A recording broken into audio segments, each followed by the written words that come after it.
guys, Tyler Young coming back at you from Grade A Performance. Going to continue with the series of split jerks for strongman. We're going to move into the Mauser block.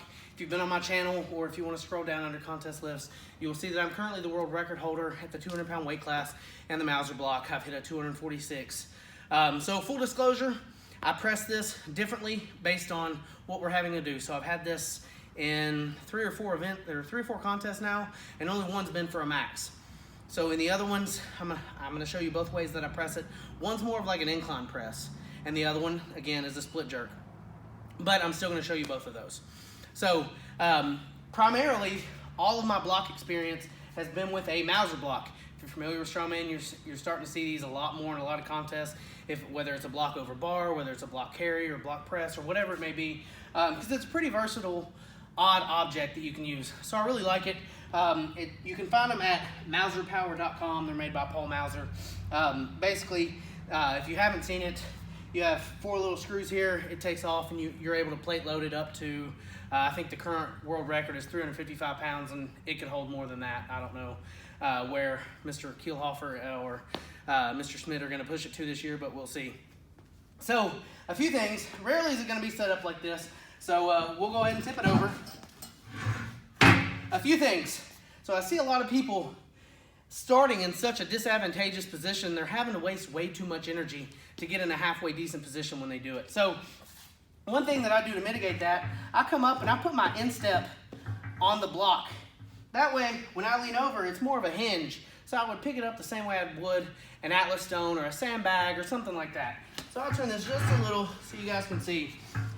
And I'm essentially gonna row it to my chest, and then I wanna think about hinging under. Now the incline press version, I'll just press from there. You'll see a lot of people, when they lose their block, it's because they're sitting back in the lap too much and they're trying to throw it up to their chin, and that's fine.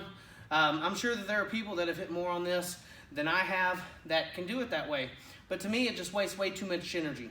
So what I want it to look like, again, I'm gonna row it to the lap, use my lats and my elbows down. I'm gonna pin it to my chest, rock under, and go right into the press. So,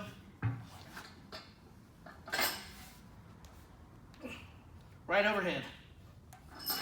Now, if you notice, there wasn't any wasted energy. There wasn't any wasted motion there. So again, I see a lot of people, they'll lap it and they'll set back really far, and when they try to sit up, their elbows are way too low to get in any sort of pressing position. I feel very safe and stable and secure there for me to hit an efficient press. Now, that kind of starts to wane a little bit around the mid 220s, around something like that. I've hit a 220 like that a few times.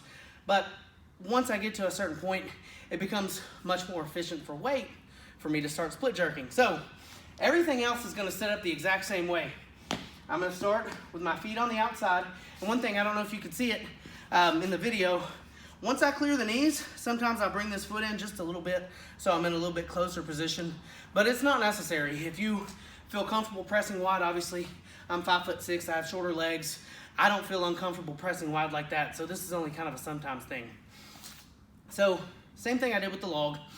I'm gonna roll it into the chest, hinge under, but for this, I'm gonna push my elbows through and forward, get a good base, and when I open at the knees, I'm just gonna dip and drive.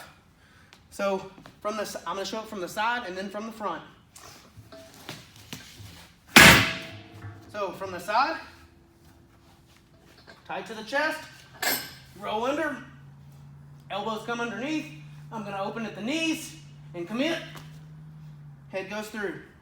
From the front, right here, I'm gonna take that big bracing breath, open at the knees, and commit through. All right, now I realize a lot of people are going to be uncomfortable with the idea of split jerking a block.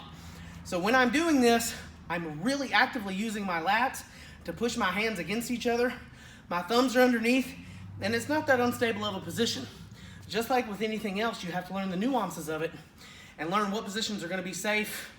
I'm sure when they first started split jerking logs, people said the same thing. I've seen a lot of heads busted on this with people doing strict presses, push jerks, you name it. Know your limits. Happy lifting. Stay tuned, guys.